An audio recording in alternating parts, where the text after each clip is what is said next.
देवा जय देवा जय देवा जय देवा जय शिव मार्तंडा.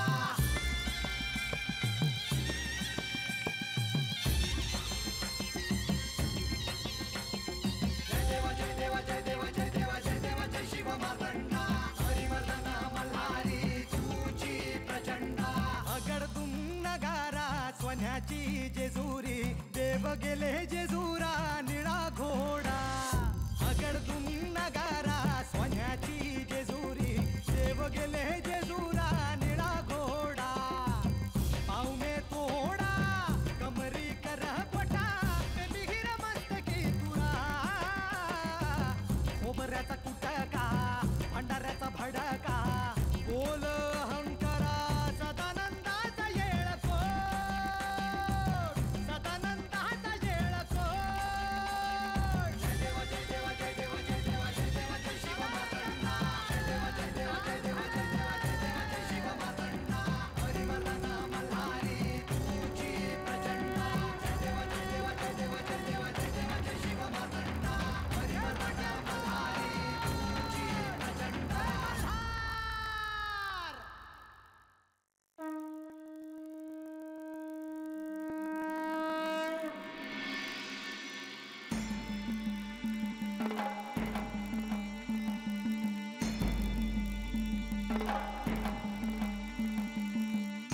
नारायण नारायण. जाणूनी भक्तांचे मानस तेथेची प्रकटसो जगन्निवास. सर्व काळ भक्त कार्यास स्वांगे उडी घालत अस. सदा शिव ही अक्षरेचारी सदा उच्चारे ज्याची वैखरी. तो परम पावन संसारी होऊनी तारी इतराची. तेव्हा सगळीकडे आपल्या विवाहाच्या वार्तेने आनंद साजरा होत असताना आपल्याला मात्र पुन्हा एकदा युद्धासाठी सज्ज व्हावे लागणार. भक्तांसाठी पुन्हा एकदा आपल्याला धावून जावे लागणार असे दिसते. मुनिवर, शुभानंतर अशुभ आणि अशुभानंतर शुभ हा खेळ अनंत काळापासून चालत आलेला आहे. तो असा चालतच राहणार. देवा, मणिमल्लाच्या वधानंतर मल्लासुराचा ज्येष्ठ पुत्र कुंभक सुडाग्नीने जळतोय. त्याचा आकांत म्हणजे धरणीला सुद्धा कंप आणणार. आपल्या पित्याच्या मृत्यूचा सूड घेण्याचा जणू त्यांनी प्रणच केलाय. मुनिवर, आपल्याला योग्य वार्ता समजली आहे.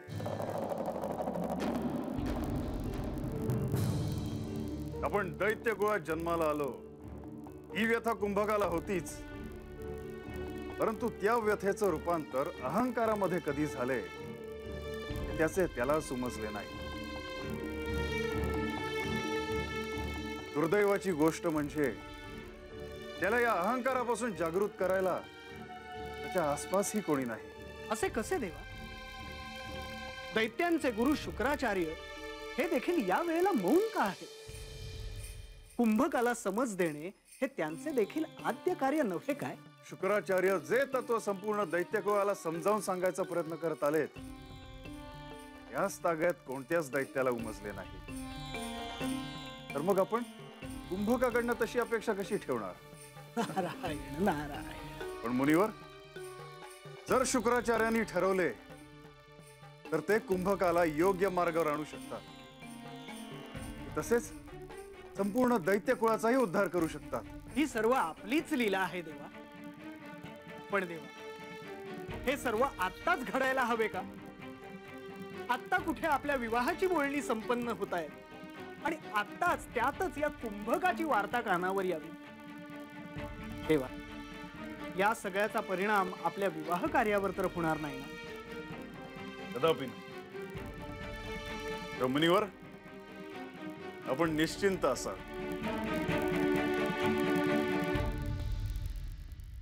विवाहानंतर माणसाच्या आयुष्यात कोणती समस्या उद्भवणार आहे याबद्दल काहीही बोलण्यास महाशास्त्रींनी असमर्थता दर्शवली. काय करावे काहीच कळत नाहीये. कधी कधी माझ्याच पोटी जन्मलेल्या मुलीचं कोडं मलाच उमगू नये ह्याचं आश्चर्य वाटतं मला. ती कधी काय करेल हे सांगणेच अवघड.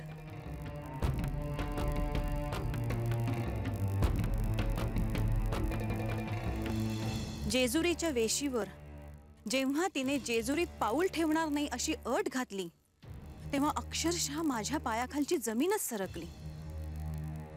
तीच गोष्ट राजप्रासादातही झाली. खंडेराय आणि समस्त मान्यवर राजप्रासादात उपस्थित असताना सर्वांसमक्ष माळसा तिची खूनगाठ पटवून देण्याबद्दल बोलती झाली. तिच्या चेहऱ्यावर हा आत्मविश्वास येतो कोठून? तिला हे सारं करण्याचं बळ कोठून मिळतं? कधी कधी तिच्या या वागण्याचं मला भय वाटतं. मायानंदा, कोणतीही गोष्ट कारणाशिवाय घडत नाही हे ध्यानात ठेवा. खरं तर खंडेराय जिचे पती असणार तिच्या आयुष्यात विवाहानंतर कसली समस्या असणार आहे? ह्या सर्व त्याच्याच लीला आहेत.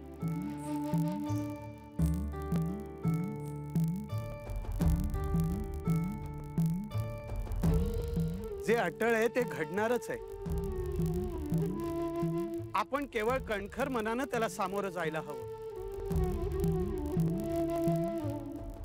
हे सर्व जरी खरे असले तरी विवाह उपरांत तिच्या आयुष्यात कोणत्या समस्या उद्भवणार आहे या गोष्टीनं मन काही स्थिर राहत नाही, ही वस्तुस्थिती आहे.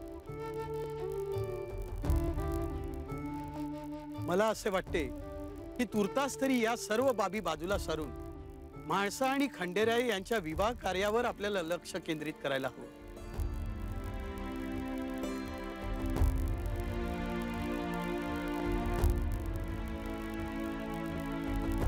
शक्यतो म्हाळसाला कुठल्या नियम आणि अटींमध्ये वागवू नका. तिच्याशी थोडं प्रेमानं वागा.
अरे देवा.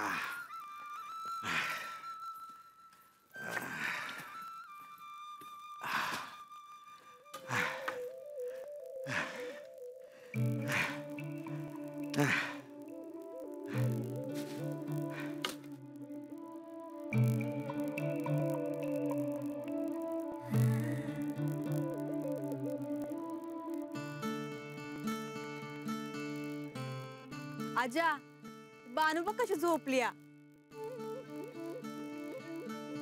बानू, बानू, अय बानू.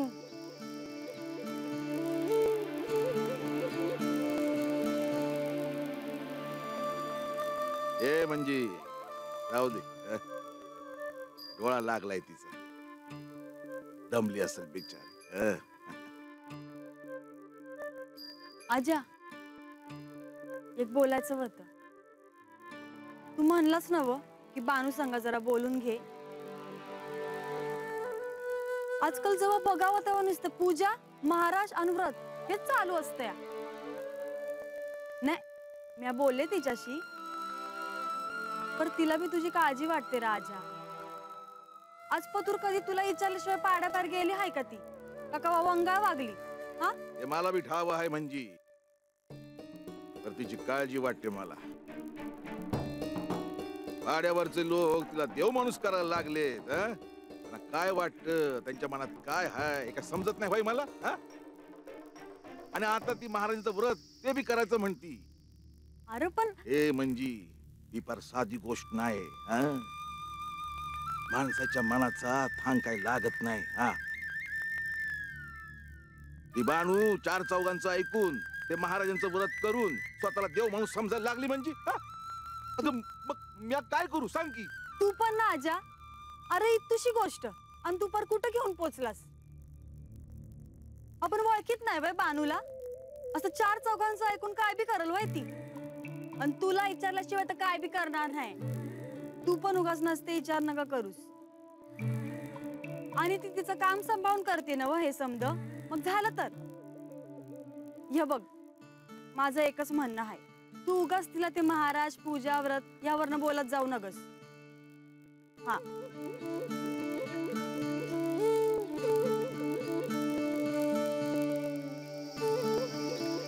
आणि नसते विचार करू नगस. आले म्या.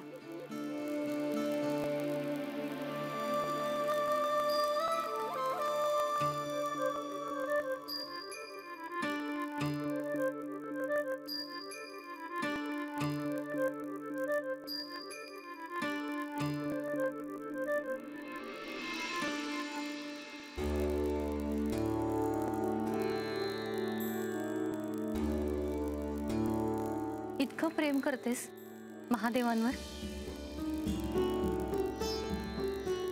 आणि मलाच सांगायला इतका विलंब केलास. क्षमा असावी.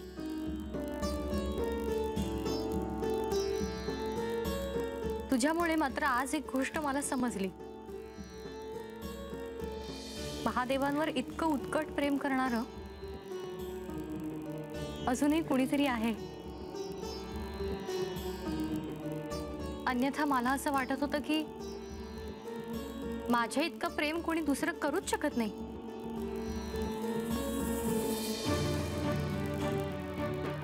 पण तू माझा समज खोटा ठरवलास जयात्री. आपल्या दुःखाला मी कारणीभूत आहे हे शल्य मला आयुष्यभर चालत राहील. मी महादेवांवर इतकं प्रेम का करते हेच मला कळत नाहीये.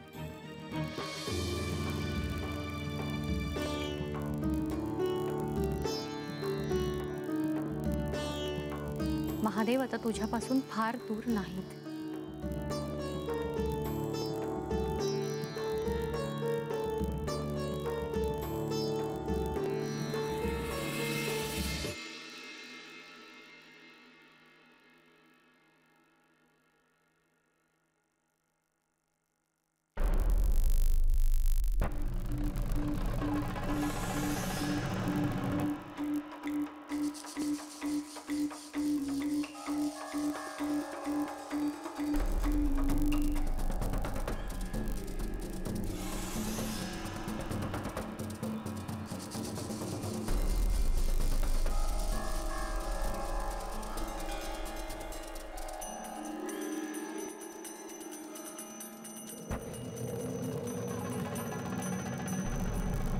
बानू हे बानू काय झालं.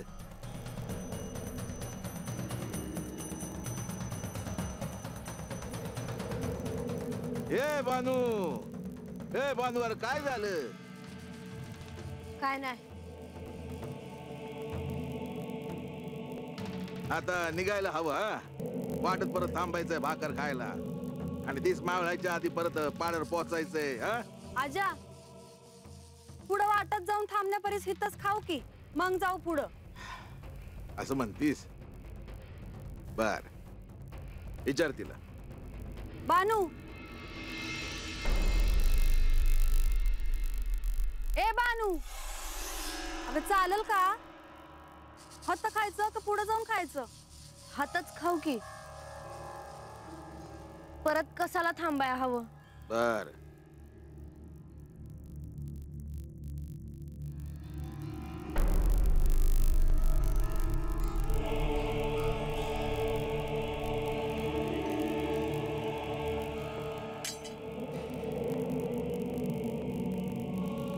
ये बानू ये की ये. ये.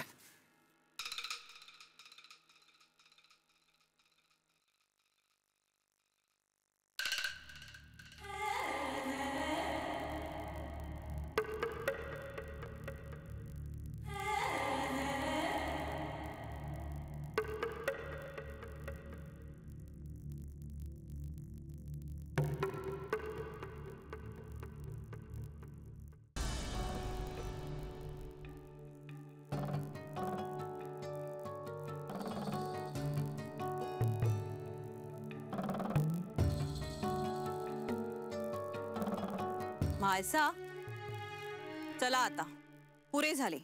तिकडे सगळे आपली प्रतीक्षा करत असतील. आई तू जा, मी आलेच. म्हाळसा, अगं हा निर्जन परिसर आहे, काय करणार आहेस तू इथे थांबून? काही नाही, मला लतिकाशी बोलायचे आहे. ते मंदिराजवळ तुम्हाला सर्वांसमक्ष बोलता येणार नाहीये का? प्रत्येक वेळी तू म्हणतेस की मी तुला सांगत नाही. आता मी तुला सांगून जाते आहे तर तू ऐकत नाहीयेस. आई आलेच ना मी थोड्या वेळात.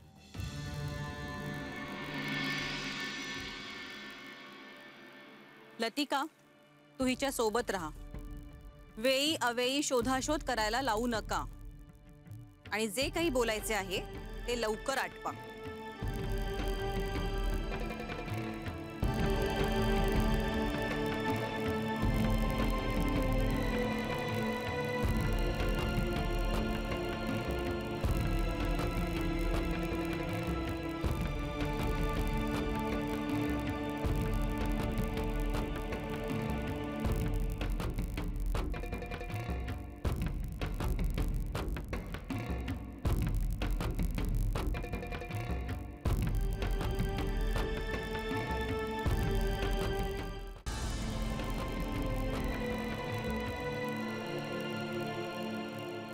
मी म्हाळसा. येथे उपस्थित असलेल्या सर्वांना माझा आदरपूर्वक नमस्कार. अनुमतीशिवाय मी बोलत आहे, याबद्दल क्षमा असावी.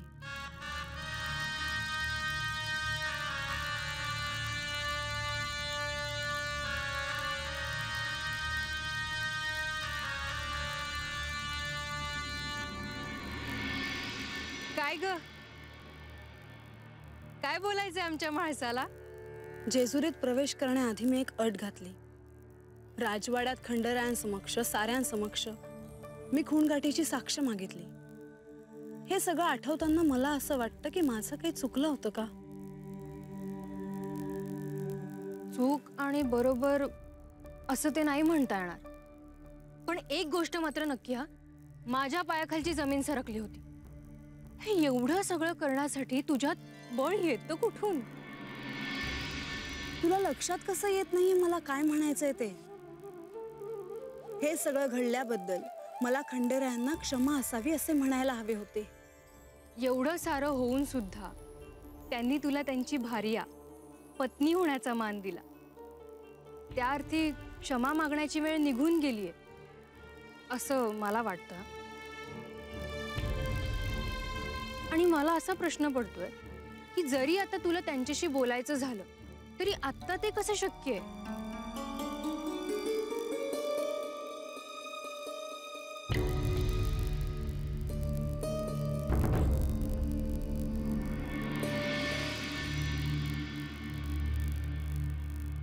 लतिका, तू हो पुढे, मी आलेच. काय? अगं अक्का मला काय म्हणतील याचा विचार केलायस का तू? त्यांनी मला विचारलं की म्हाळसाला सोडून का आलीस, तर काय उत्तर द्यायचं मी? इतकं नाही करणार तू माझ्यासाठी? म्हाळसा, मी येते काही वेळात, मला एकटीला थांबू दे. ठीक आहे, पण कृपा करून काही गडबड करू नकोस. कधी कधी मला तुझी खूप भीती वाटते. लतिका, ठीक आहे, पण लवकर ये. हा,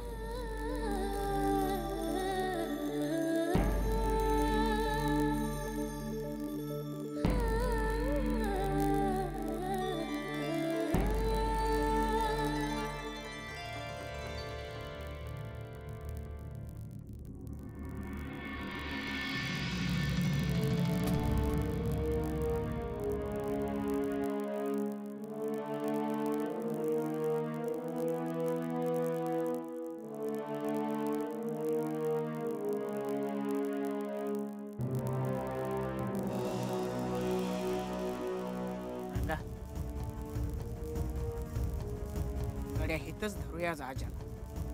नाही गड्या, या अजाला तर मी चांगलाच इंगा दावणार आहे, पण आता नाही. अरे पण हीच येळ बराबर आहे, कुणाला काय बी कळणार नाही. अरे गड्या, लगा दम खा की जरा. नाही म्हणलं तरी आजूबाजूला वस्ती आहे. वाईच पुढे जाऊ दे की तेव्हा ज्याला असा सोडतोय मी. म्हणजे त्याला संपवायचं हे पक्क ना? आणि म्हणजे काय, आपण पाड्यावर जायच्या आत आज्याचा समजा कारभार संपवतो का नाही बघ. माझा गाळा धरतोय रे. हा? एकदा का आज्याला संपवला का नाही मग झालंच म्हणून समज. काय? ती का सांगाय पाहिजे वैर. आज्याला मारायचा आणि हितच गाडायचा जंगला. एकदा का त्यो मी आला का बानूच्या माझ्या मध्ये दुसरं कोण येतंय रे. लगा का बस की नाही पण रंगा, तू म्हणतोयस ते बरोबर आहे रंगा. तुझ्या आणि बानूच्या मधला तो काटा आज्याचा आहे बघ. अरे त्या दिवशी जेजुरीला जायचं म्हणल्यावर किती खुश झाली ती बानू. की त्यालाच ठसायचं आहे. माझ्या संग पाड्या बाहेर चल म्हणल्यावर नाही म्हणलाच वैर. आता सोडतच नाही तुला.